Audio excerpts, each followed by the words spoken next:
Hello everyone, and welcome to this year's Summer Food Service Program Annual Training. This webinar will focus on a general overview of the summer program and is most appropriate for sponsor administrative staff. We will begin with an overview of what the Summer Food Service Program is. The Summer Food Service Program was established to ensure that children continue to receive nutritious meals during the months when school is not in session. These meals are provided to children in low-income areas and make meals available at no cost to participants. These meals can be provided to children, which, as the USDA defines it, is any persons 18 years of age and under. During this PowerPoint, we will be covering the following topics: training and monitoring requirements, record retention, meal site eligibility, meal pattern, and meal service requirements. All these topics are important for administrative staff to understand as they are key pieces to ensuring that your organization is maintaining program integrity and oversight. The first topic we will discuss today is training. In order to be approved to participate in the SFSP, all sponsors must attend an annual training hosted by the state agency. This applies to both new and returning sponsors. At least one sponsor representative must attend RIDE's training. However, RIDE encourages that more than one member of the organization attends. RIDE gives a high-level overview of the program that sometimes might not be specific to an organization's actual operations. The sponsor should use RIDE's training as a starting point and include specific details that pertain to the sponsor's organization. This training should be then used to train remaining administrative and operational staff. The topics that staff get trained on should pertain to their specific responsibilities within the SFSP. Therefore, not all staff need to be trained on every aspect of the SFSP. However, all staff are required to receive civil rights training annually, regardless of their responsibilities within the program. In order to support training efforts, you will need to maintain records of all the attendees, the agenda, and the sign-in sheets for the training, showing that all staff have received training. The agenda should have the topics listed out separately, so we can clearly see what items were covered, such as civil rights, meal counting, food safety, etc. If possible, have the staff list their associated meal site, since RIDE will look to see that a staff member from each site attended the training during a program review. In addition to training all administrative and operational staff, sponsors are also responsible for monitoring their meal service sites on a regular basis to ensure compliance with program regulations. As an overview, sponsors are required to conduct the following monitoring visits per regulation: pre-operational visit, first 2 weeks site visit, and a full site review in the first 4 weeks. We will talk further about each of these visits in the next slides. Monitoring is critical to the SFSP as it ensures that sites operate according to federal requirements and that program integrity is being upheld. It also ensures that accurate records are maintained and available and that site staff are completing them correctly. Lastly, monitoring ensures that children in the community are receiving nutritious meals and that meals are going only to children who should be receiving them.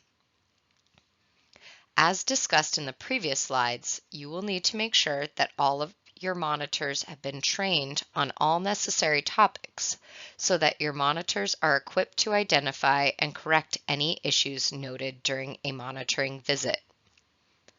While at the site, the monitor must review the meal counting and claiming procedures that the site has established.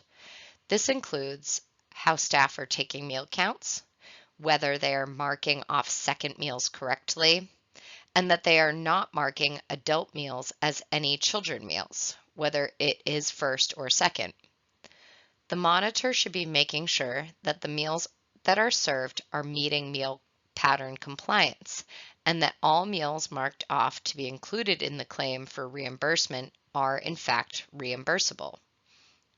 Monitors should also be making sure that sites are operating in accordance with general program regulations, such that food safety measures are being followed.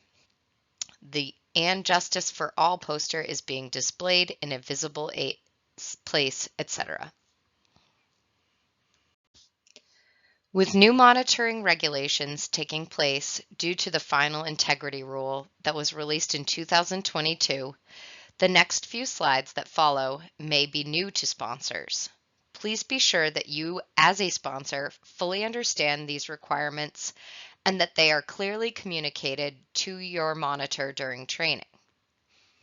This slide discusses two types of monitoring observations that may occur, depending on each individual site: a site visit or a site review. Each have different definitions as outlined in regulation. A site visit indicates that the monitor must ensure the site is meeting program regulations during a meal service. However, the monitor is not required to observe the meal service in its entirety during a site visit. During a site review, a monitor must determine if the site is meeting all the various program requirements. To accomplish this, a monitor will have to observe a complete meal service from beginning to end. A complete meal service includes observing the delivery or preparation of meals, the meal service, and cleanup after the service. All visits and/or reviews must be conducted as required and documented. The first type of visit that we will be talking about is the pre-operational visit.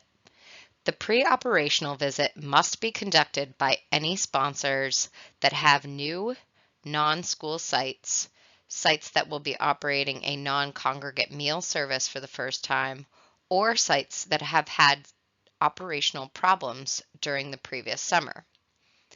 The pre-operational visit is used to determine that the site has the necessary facilities and capability to conduct the proposed meal service for the projected number of participants. Therefore, this type of visit must be done prior to operations beginning, and the pre-operational form must be completed and uploaded to the site application in CNP Connect for RIDE's approval. Sites required to have a pre-operational visit will not be approved for participation without this form. Sponsors can see the Download Forms section in CNP Connect to access the pre-operational visit form. For more information of RIDE's policy regarding the definition and identification of operational problems, sponsors can see the Download Forms section of CNP Connect. A site visit within the first 2 weeks must be completed for sites that meet any of the following criteria: new, non-school sites, sites operating a non-congregate meal service for the first time, and any sites with operational problems in the previous year. The first 2 weeks site visits determine whether the food service operation is running smoothly and requires prompt correction for any issues that are identified. Lastly, all sites must have a full site review completed. This can be completed at any point within the first 4 weeks of program operation. For any sites that operate for less than 4 weeks, the site review must be conducted before operations end. This visit can be conducted at the same time as the first 2-week site visit for any sites that are required to complete both monitoring requirements. Both monitoring forms must be completed in full if utilizing this option. For the site review, the monitor must observe a complete meal service from the beginning to the end, including the delivery or preparation of meals, the actual meal service, meal counting, and the cleanup. The monitor should communicate any issues, technical assistance, or training with the site supervisor. Make sure any communication you have is documented on the monitor's review form. The monitor should then ensure that issues are communicated with the sponsor and that appropriate follow-up is conducted and documented. All monitoring visits must be conducted using RIDE-provided monitoring forms, all of which can be found in the Download Forms section of CNP Connect. Monitoring reports can only be completed by a sponsor staff member. Sponsors must have a process in place for monitoring reports to be reviewed by the individual within the sponsor's organization who is responsible for the overall SFSP as well as with site level staff to ensure that any required follow-up is conducted. During the site visit or review, everything should be documented, including technical assistance given, any issues found, the corrective action that is required, and if a follow-up visit is necessary. Once a monitoring visit is complete, the report must be signed and dated by both the monitor and site supervisor. If corrective action is deemed necessary during the monitoring visit or review, the subsequent corrective action that takes place, along with the implementation date, names or titles of applicable staff members, and any other relevant information should also be documented. If an informal site visit occurs where any technical assistance or training was provided, make sure that it is documented as well to help RIDE get a better sense of any issues and subsequent corrective actions that have taken place.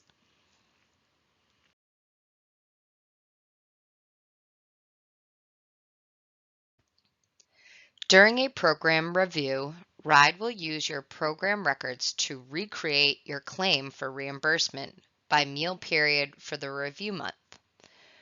Records that need to be maintained for each type of meal preparation method will differ slightly as shown on the screen. RIDE will use the documents on this slide to rebuild the claim for reimbursement by validating the following. The number of meals claimed do not exceed the number of meals prepared and or available. The number of meals claimed do not exceed the number of meals delivered and or available. Foods that appear on itemized receipts also appear on the menu and vice versa. Menus are maintained with marked substitutions that match to what is listed as being served on either production records or delivery slips. All food items and meals are purchased, prepared, and served in at least the minimum required amounts for reimbursable meal. This allows RIDE to ensure that all meals are in fact reimbursable and can be claimed for reimbursement by the sponsor. Saved records are the only way that we can validate a sponsor's claim. If documentation is not available, reviewers will be required to disallow meals for the days that no records exist. Records supporting program expenses help us determine if the sponsor is operating a nonprofit food service account by comparing the reimbursement amount received, the amount spent on all program operations, including administrative costs, and what items or services were purchased. To determine if federal funds are being spent appropriately, RIDE will ensure that meals were purchased at the contractually agreed upon price per each meal type. The sponsor is adjusting meals daily to ensure that intent of the program of feeding one meal per child per meal period is met. SFSP reimbursements are spent only on allowable costs as approved in the SFSP budget. As a reminder, SFAs do not complete the budget portion of the SFSP application, but all costs must still be considered allowable program expenses. Meals within the SFSP are reimbursed at a specific rate per meal period per child, and the reimbursement rate will also depend on your site type. SFSP reimbursement rates are updated annually and are generally released by RIDE around March of each year. The rates on the slide shown are for this fiscal year's summer season. SFSP rates are divided into two categories: self-preparation and rural sites or other. All sites that vend meals from a food service management company or a school district would fall into the other category. When completing your SFSP application in our online application management system, you must accurately reflect which type of site you are operating. One category of eligibility that will need to be determined for sponsors is if they are located in an area that is considered to be urban or rural. As you saw on the previous slide, any site that is determined to be in a rural setting, as defined by the USDA, will receive a higher reimbursement amount per meal. Rural sites are also eligible to operate a non-congregate meal service. This allows the site to prepare and distribute meals that are intended to be eaten off-site. Sponsors can elect to serve multiple meals and/or multiple days' worth of food at once. Sponsors will need to indicate that they wish to operate this meal service within the site application and should expect follow-up information to be requested from their application specialist before approval is given. Sponsors can check to see if their site is considered to be rural or urban through the USDA Rural Designation Tool or the No Kid Hungry Summer Meals Eligibility Map. If you have questions regarding non-congregate meal service for your site, please reach out to a member of the SFSP team. Urban sites will receive a slightly lower reimbursement rate and cannot operate a non-congregate meal service. Meals must be eaten on site with the exception of whole fruit or vegetables and appropriate grain items. There are two types of site eligibility within the SFSP, and they are area eligibility and eligibility based on meal benefit applications. The type of eligibility used will depend on the meal site type, which we will discuss in the following slides. Area eligibility refers to areas in which at least 50% of the children residing in the area are eligible for free or reduced price meals at their school. A meal benefit application is a form that collects information on the income and size of a participant's household. Sites using this method must have at least 50% of their participants qualify for free or reduced price meals. Sites may either distribute, collect and determine these applications themselves, or use a meal benefit application determinations from a school, depending on the type of meal site. Any non-school food authority sponsors that wish to receive eligibility information based on the meal benefit applications collected from a school will need to sign into an MOU with the respective school district. The MOU can be found in the Download Forms section of CNP Connect. There are several ways you can determine area eligibility. If one method doesn't qualify your site, we recommend trying each of the different methods. First, you can use school data, which displays the percentage of students who qualify for free and reduced price meals in each school. This report is released by RIDE each winter to sponsors, and any school that meets 50% qualifies for area eligibility. Please note that this is also sometimes referred to as the eligibility report. A site can either be located in a qualifying school or in the attendance area of a qualifying school. Next, you could use census data, which can be verified through several different mapping resources, all of which are linked at the end of this PowerPoint. Each of these mapping tools have instructions on how to interpret the results. In general, though, each map typically has each type of result color-coded. So, non-eligible areas will appear on the map as one color, while area-eligible areas will be a different color.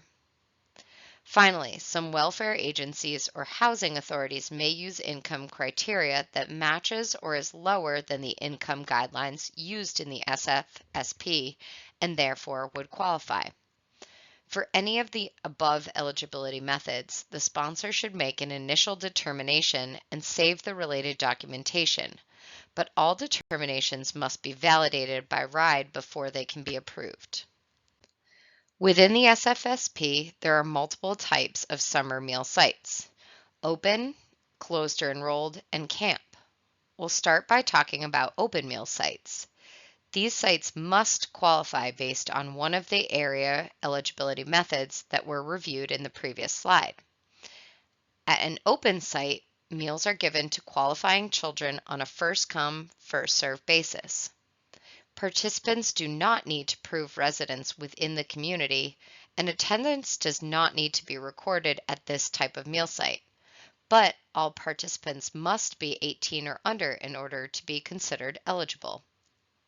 It is your job as a sponsor to allow access to the largest extent possible to all participants, and therefore you must eliminate any barriers to participation, which may include physical barriers, allergies, disabilities, and language barriers.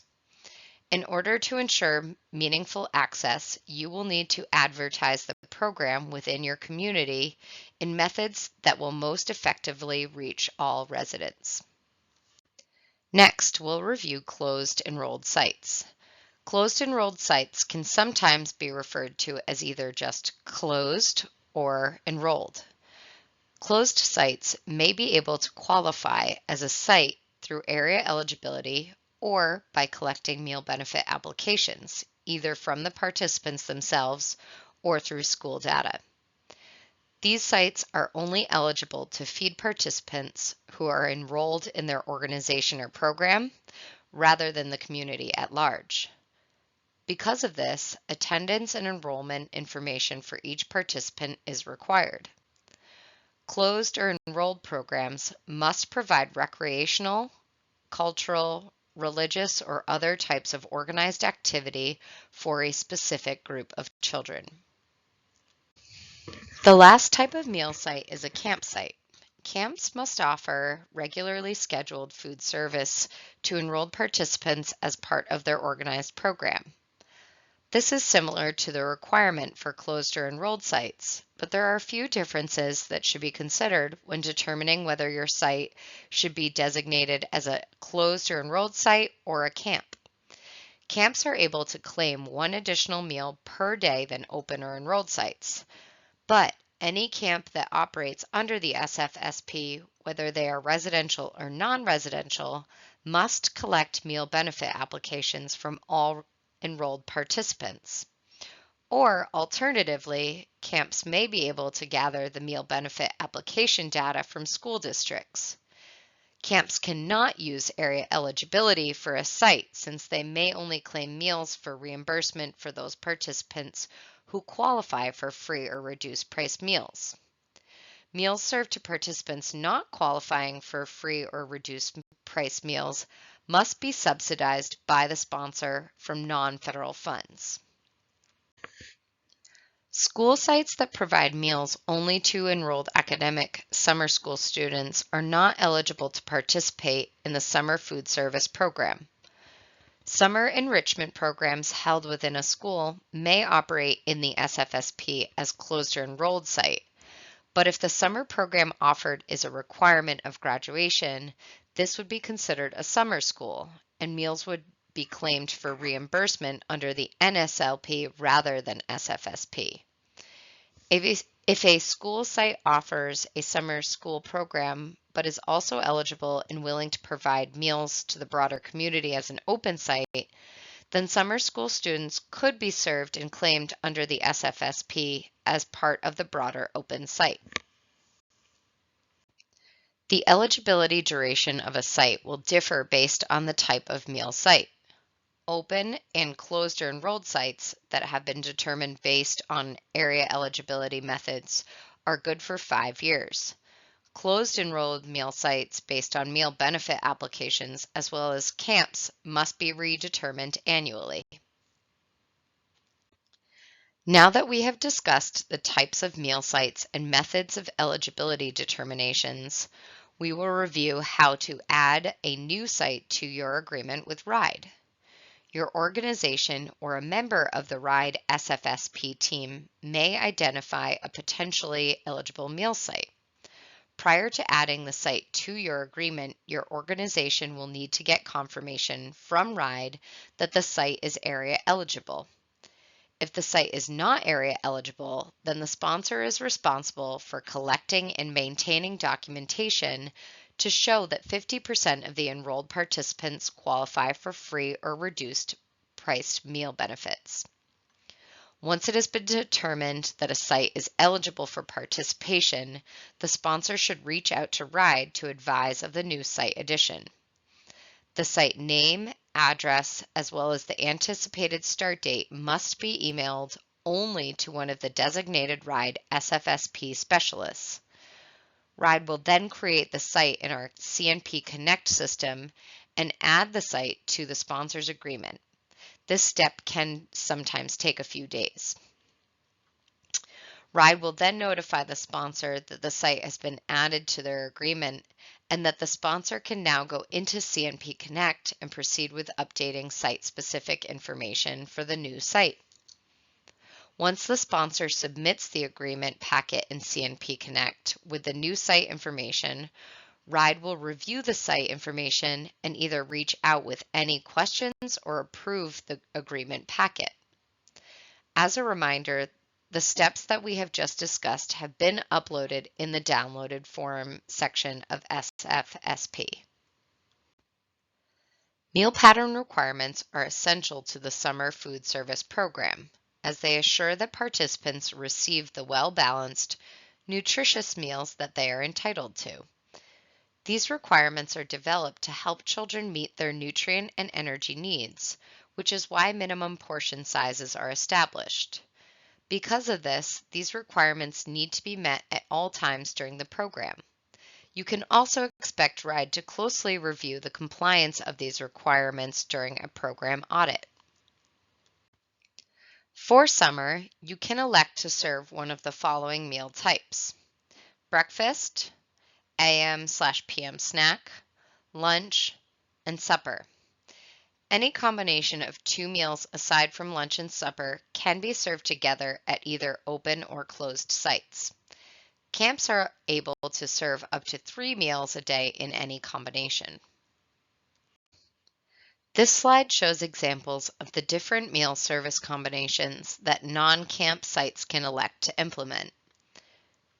You are limited to a total of 2 meal services per day, with the exception of combining the lunch and supper meal services, which was mentioned on the previous slide.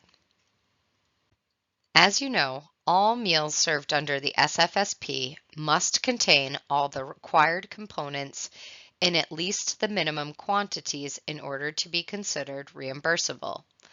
When all components are provided with every meal, RIDE refers to this type of meal service as straight serve, and it is the method used by most SFSP sponsors. However, if you are an SFA, you will have an option to implement a different style that we will discuss later in this training. The SFSP meal patterns are as follows. For breakfast, this must include milk, fruit, or vegetable, or a combination of both, as well as a grain.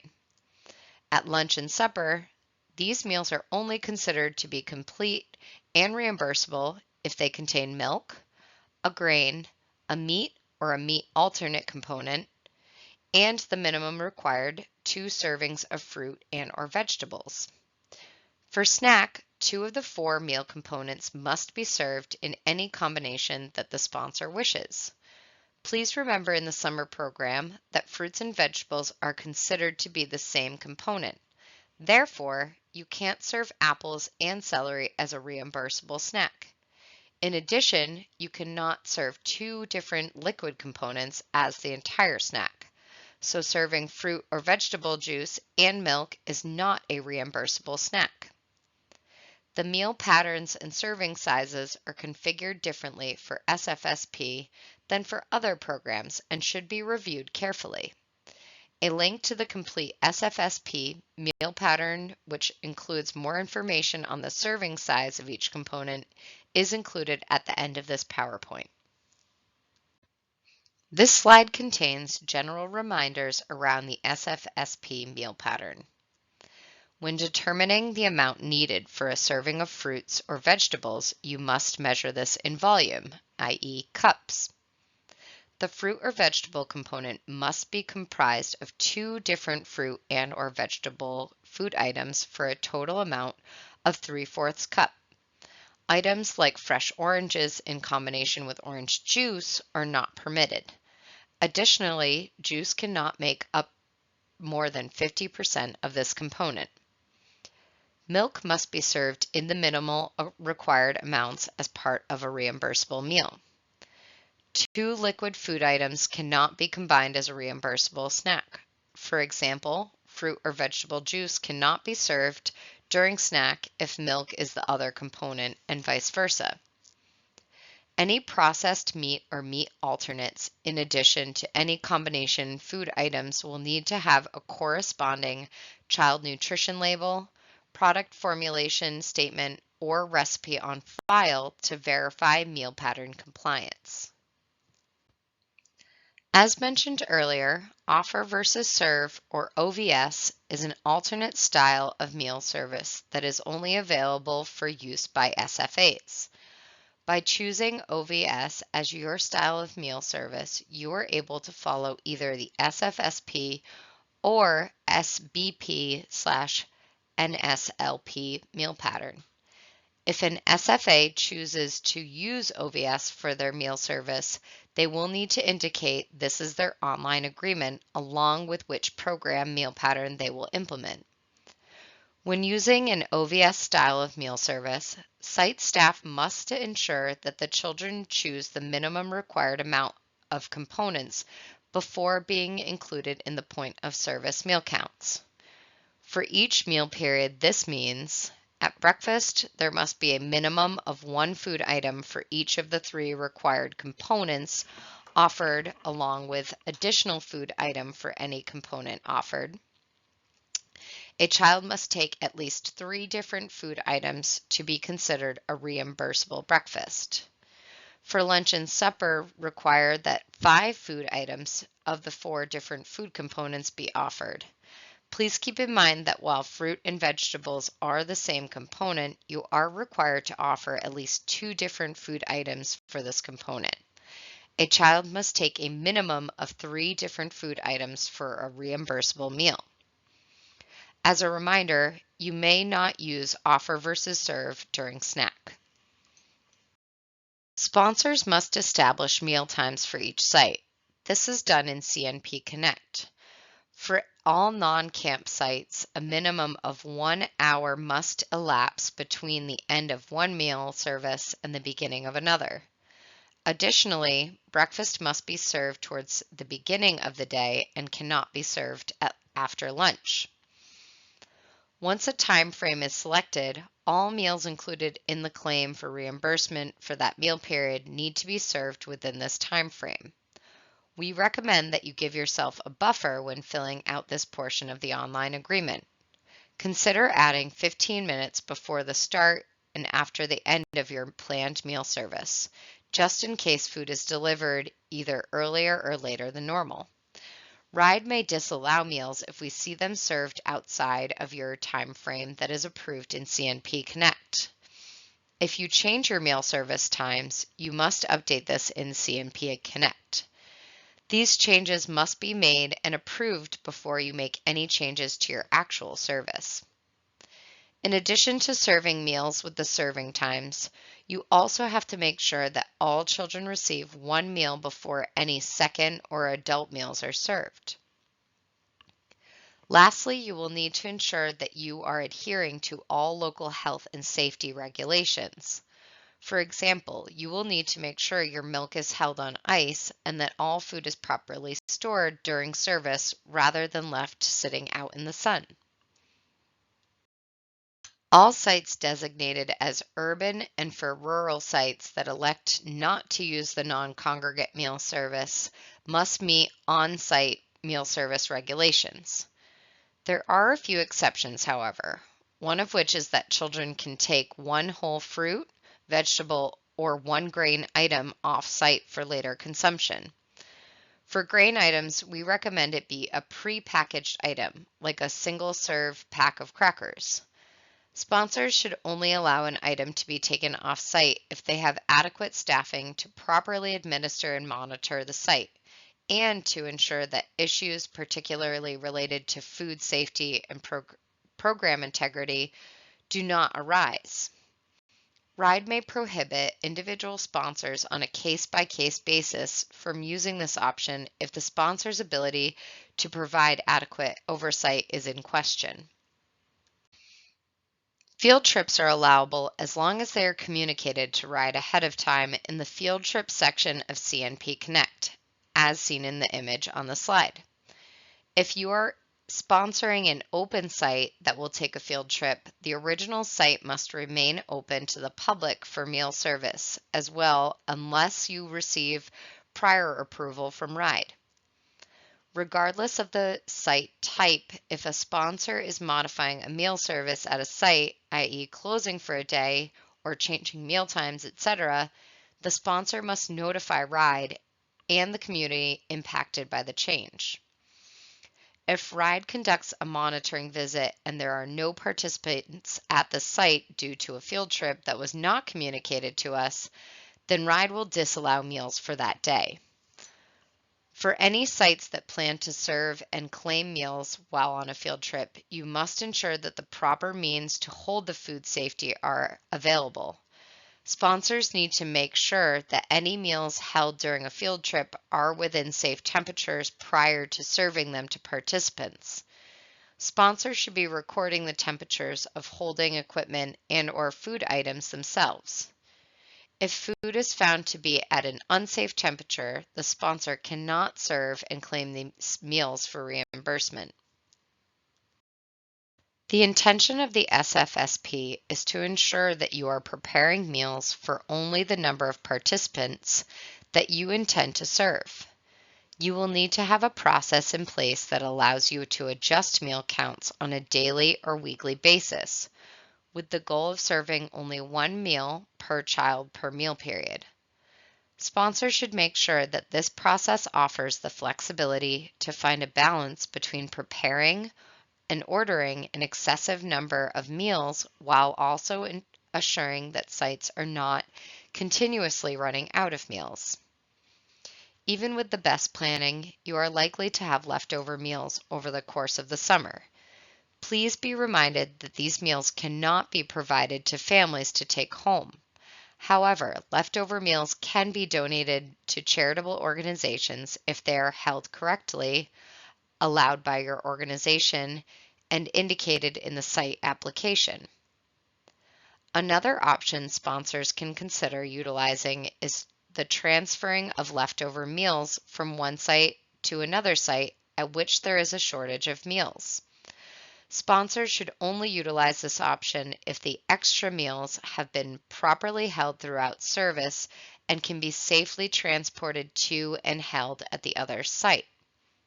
Sponsors should also keep in mind that they must appropriately document the transfer as well. It should be noted somewhere on the delivery slip, meal count sheet, etc., which site meals were transferred from, the number of meals that were transferred, and which site the meals were transferred to. Make sure that the information on the meal count sheet reflects this transfer, such as number of meals available, number of leftover meals, etc. This ensures that the flow of your daily meal count numbers accurately reflects the transfers. The USDA understands that at open sites, it is difficult to know how many people will come on a given day. Because of this, second meals can be claimed up to no more than 2% of the total first meals claimed. This allows your organization to recover some of the cost associated with the meals that were unable to be claimed as first meals. Please note, second meals must be served as a complete meal in order to be claimed for reimbursement. We know that for many of you, waste is a concern, especially when meals are unitized and can't be chosen. To combat waste, sites can set up a share table where participants can place them that they don't want. The share table should be located somewhere after the meal service line to allow for point of service meal counts to be taken. Once children have received all the required food items, they can then place unwanted items on the table in which other children can then grab the items if they want. Please be reminded that food must be held safely when utilizing share tables. This means having appropriate storage units for items that need to be held at a safe temperature, for example, milk.